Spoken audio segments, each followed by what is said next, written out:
Manual transmissions. Manual transmissions in 2024 accounted for between 2 and 2.5% of new car sales. 2 and 2.5%. Just to kind of give you a little bit of a comparison, back in '84, so 30 years ago, the market share was 35%. Carmine Red, I believe is what it's called. Let's look right here on the window sticker. Carmine Red leather trimmed, race red, 5-liter, 6-speed manual transmission. It's 15 miles per gallon in the city, 23 on the highway.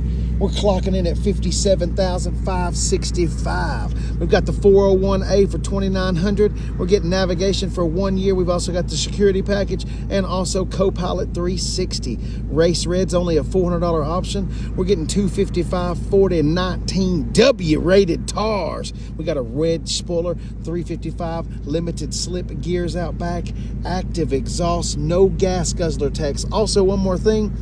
Included with the purchase of your 2025 Mustang GT or EcoBoost is a performance driving experience provided by the Ford Performance Racing School. Eligible participants who purchase and take delivery will have 1 calendar year from date or delivery or until November of 2026 to register and attend the program. For program details, qualifications, and to register to attend, scan the QR code or call the Ford Performance Racing School at blah, blah, blah, blah, blah, blah, blah, blah, blah, $57,565.